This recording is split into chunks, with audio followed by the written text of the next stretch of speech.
അയ്യോ ഈശ്വരോ. ഓ, ഞാൻ ഇന്നലെ ചായ ഇട്ട് തന്നില്ലെന്ന് പറഞ്ഞ് ഉടനെ പ്രതിഷേധത്ത് പോയി കംപ്ലൈന്റ് കൊടുത്തല്ലേ? അവനാര്? പോലീസോ കംപ്ലൈന്റ് ചെയ്യാനായിട്ട്? ഞാൻ വന്ന് കയറിയതേ ഉണ്ടായിരുന്നുള്ളൂ. ഞാൻ വിചാരിച്ച് ബാഗ് കൊണ്ട് വെച്ചിട്ട് ചായ ഇടാന്ന്. അയ്യോ, ബാഗ് കൊണ്ട് വെച്ച് സാരിയൊക്കെ മാറി ഒന്നും കൂടെ മേക്കപ്പ് ഒക്കെ ഇട്ടിട്ട് ഒരു ചായ ഇടുന്നു ഞാനുണ്ടോ അറിയുന്നു? അമ്മച്ചിയെ, ഒരു ചായ ചോദിച്ചപ്പോ രണ്ടെണ്ണത്തിന്റെ തനി കൊണം ഞാൻ ഇന്നലെ കണ്ടു. എന്റെ കൃഷ്ണ, ഇത് കണ്ടിടയിലേ ഞാനെങ്ങാണ്ടും കിടപ്പായി പോയാ എന്താകും സ്ഥിതി? നീ തന്നെ കാത്തോടെ ഭഗവാനെ. ഞാൻ നോക്കിയില്ലെങ്കിലും അമ്മയുടെ മൂത്ത മോന്റെ ഭാര്യ ഉണ്ടല്ലോ, പൊന്നുപോലെ നോക്കിക്കോ. പൊന്നു പോലെ നോക്കും, എനിക്ക് സമ്മതവും തന്നെയാ. പക്ഷെ അമ്മയ്ക്ക് ഏറ്റവും ഇഷ്ടം അമ്മയുടെ ഇളയ മോനോടല്ലേ. എന്റെ പൊന്നുമക്കളെ, നിങ്ങളെ രണ്ടുപേരും എന്നെ നോക്കണ്ട.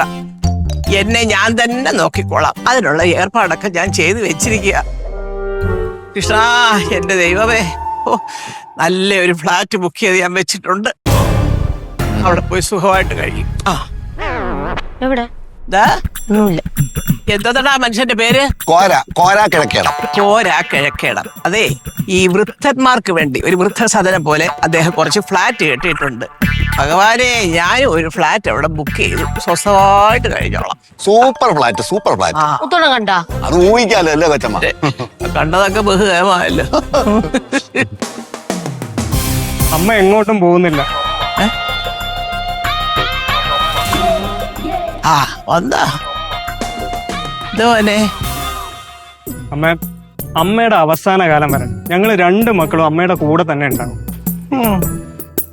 പിന്നെ കോരാക്കിഴക്കട എന്ന നന്മമരത്തിന്റെ അയ്യോ കുഞ്ഞെ, നന്മമരമല്ല, നന്മത്തൈ. എന്നാ നന്മത്തൈയുടെ അക്കൗണ്ടിലേക്ക് അയച്ച പൈസയൊക്കെ ഉണ്ടല്ലോ, ഇനി തിരിച്ചു കിട്ടാനും പോകുന്നില്ല. പള്ളി പെരുന്നാളിന്റെ ഇടയില് സ്വന്തം അമ്മയെ ഉപേക്ഷിച്ചിട്ട് പോകാൻ നോക്കിയ കോരെ പോലീസ് അറസ്റ്റ് ചെയ്തു.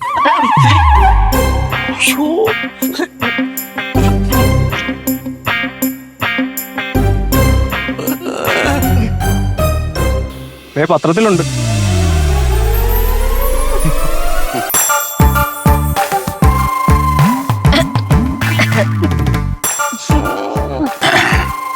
പെറ്റ തള്ളയെ പള്ളിമുറ്റത്ത് ഉപേക്ഷിച്ച് കടന്നു കളഞ്ഞ മകൻ പോലീസ് പിടിയിൽ. കൊച്ചമ്മ, പെറ്റ തള്ളയെ ചിരിച്ചു തള്ളുന്നു ഇവിടെ രണ്ടുപേര്. എന്തൊക്കെ മഹാഭാവി, മഹാദുഷ്ടൻ എന്ന് പറഞ്ഞാൽ മഹാദുഷ്ടൻ. ഇവരടുത്തല്ലേ ഫ്ലാറ്റ് എന്ത് ബുക്ക് ചെയ്യുമ്പോഴെന്ന് പറഞ്ഞു? ഞങ്ങള് ചെയ്തോളാം. എന്റെ മക്കളെ പറഞ്ഞ കേട്ടല്ലോ, അവര് നോക്കിക്കോളാന്ന്. ചിരിക്കല്ലേ, ഒരുപാട് ചിരിക്കല്ലേ. അയ്യോ, ഇതൊക്കെ എന്റെ കൃഷ്ണ, എന്തൊക്കെ നടക്കുന്നോ എന്തോ ഈ ലോകത്ത്.